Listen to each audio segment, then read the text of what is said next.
Right, so the problems for Benjamin Netanyahu continue to pile up this week. It's been a lovely week to see him with more and more piling up on his plate, with my video coverage yesterday including a story where he's now due in court at the beginning of December for those corruption charges he's been evading for the last 4 years now. He's run out of road to avoid them any longer, says the judge.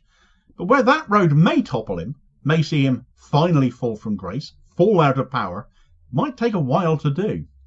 No. A quicker way of seeing him fall may in fact be just around the corner now. And again, it comes back to the soldier shortages in Israel I spoke about in another video this week that Israel's got. Thousands of vacancies needing to be filled, but no way necessarily of filling them without taking some pretty extreme and pretty desperate measures. Well, it seems those stories of Netanyahu's desperation have been well founded, because the solution they've hit upon might well destroy his government and bring him down with it. Right, so Benjamin Netanyahu and Israel's recruitment problems into the IDF. I spoke the other day about this and the fact Israel are currently recruiting mercenaries to try and fill an immediate shortfall in the IDF ranks of around 7,000 places, paying some more than double what the average IDF soldier gets paid. This shortfall coming around not necessarily in light of the losses Israel has been experiencing in its fighting, though these have been heavy, but also as a result of a great many IDF soldiers refusing to return to their posts after periods of leave. They're despondent and disillusioned that matters are still dragging on, that there's no end in sight, that they are just going over all the same ground over and over again. And in no small part is that due both to their failure to actually eliminate the likes of Hamas and Hezbollah as Netanyahu demands, but also the fact that Benjamin Netanyahu, in order to keep himself in power, simply cannot afford to let any of this warfare end. Running out of enough soldiers, enough lives to put in front of him to shield him from losing his job. He's taking that out of his hands a little bit though, isn't it? Numbers continue to dwindle.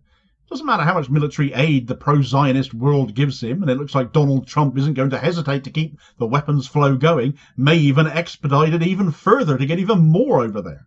If there's nobody there to use it, what good is it though? So what's Netanyahu going to do? What is his solution? Because he thinks he's found it.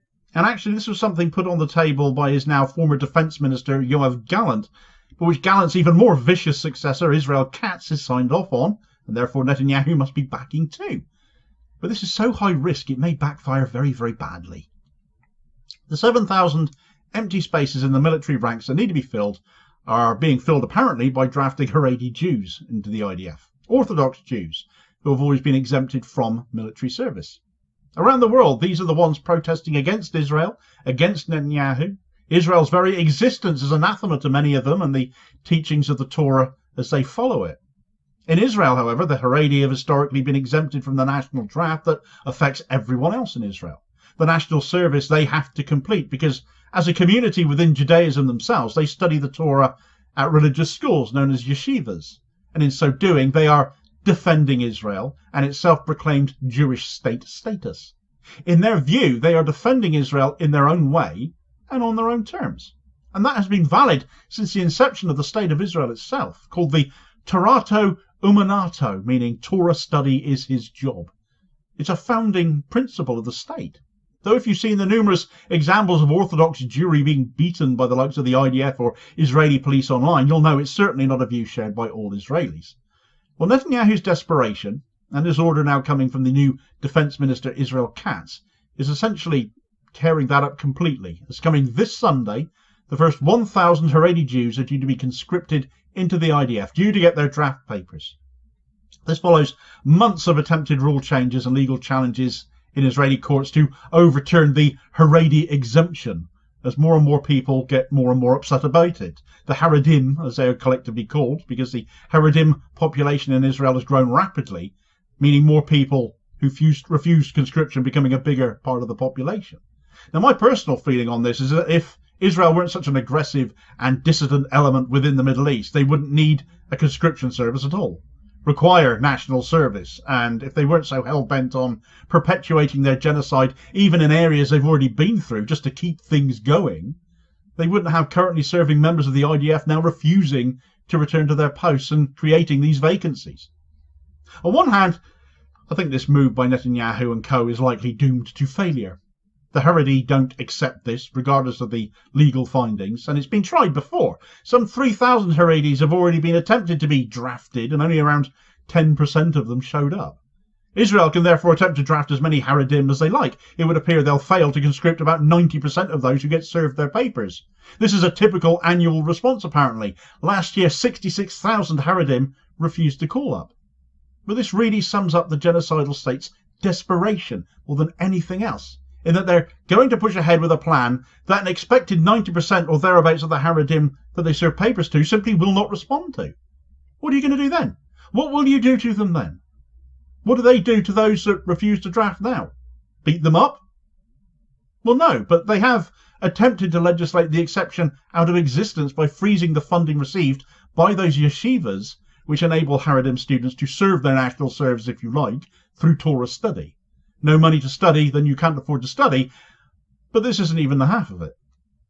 You see, the Haredi Jewish community in Israel is well represented in the Knesset as well, with some 18 seats split between the conservative United Torah Judaism party and the arguably more religious conservative Shas party. Shas actually being the third largest party in the Knesset between Netanyahu's Likud party and the main opposition party Yesh Atid, so the representation is absolutely there. It is United Torah Judaism, or the UTJ, that are in the more difficult position here, though, because they, unlike Shas, are part of Netanyahu's coalition government. And if they just stand still whilst Netanyahu attempts to keep on imposing a draft on the section of Israelis their party purports to represent, well, it's not going to get down well with their voters, is it? You would imagine there was fallout over the removal of yeshiva funding, which happened actually way back before the events of October 7th last year did. This happened the previous April. Indeed, this did cause problems because Netanyahu saw the likes of the UTJ as potentially leaving, and that would collapse his government. However, whilst the UTJ have threatened this on numerous occasions, nothing has ever come of it. But now matters have moved on from court cases and arbitration and legislation over the matter of this Haredi exemption to actual draft papers being sent out as of tomorrow at time of writing. Netanyahu is risking the UTJ leaving on a level more than ever before. Before they take the nuclear option, the UTJ appear to be trying something else first, by trying to pass legislation to exempt yeshiva students from military service. Now, this I don't think is going to work. It was only back in June that Israel's Supreme Court ruled against the exemption on the grounds that it violated the principle of equality, that the Haredim enjoyed a privilege other Israeli citizens did not. Plus the fact that so many in the Knesset are so hard right and so set against this, that it is unlikely to pass either. Netanyahu is quite possibly damned, therefore, damned regardless. By needing Haredi conscripts and by actually now drafting them, he risks the UTJ actually finally walking away from the coalition. If they do that, taking their 7 Knesset members with them, Netanyahu's coalition government would then collapse. They would no longer have the numbers to hold a majority. What Netanyahu may be betting on here, hoping to God with here, is that the UTJ do what they've always seemed to do previously and talk a lot of talk about leaving, but never actually doing it. However, that's a lot of Haredi voters who will likely never vote for the UTJ again if that ends up being the case. That's their risk. If they do nothing now to stand by their communities, to help their communities, who are religiously opposed to this, that they could lose all of these voters to Shas. They have another party as another option. This by right should be a no-brainer, therefore. How can a Haredi party remain in a coalition that is going to send their people to fight when their beliefs oppose that? Netanyahu can't afford for the UTJ to leave. The UTJ really oughtn't to have a choice but to leave if they stand for anything. So one way or another, somebody is screwed here. Most of all, however, this plan will simply not work because Netanyahu can draft as many of the Haredim as much as he likes. The vast majority of them will simply not turn up. So how much more can Israel under his administration clamp down on a section of his own society that makes up more than 13% of the population of Israel as they do now? You simply cannot force people to fight, and he has not time to argue about it either, as more and more IDF soldiers continue to refuse to return to the front. Is Netanyahu damned here or not? Or about the UTJ? Do share your thoughts with me on this in the comments. Meanwhile, where the Haredim have already been dragged through the courts, Netanyahu is getting the same treatment in a couple of weeks' time on those corruption charges. It's a lovely story. Do check out the details of that in this video recommendation here. As your suggested next watch, it will cheer you up no end. How can you not be cheered up by the thought of Bibi potentially getting stripped of his position if found guilty? And I'll hopefully catch you on the next vid. Cheers, folks.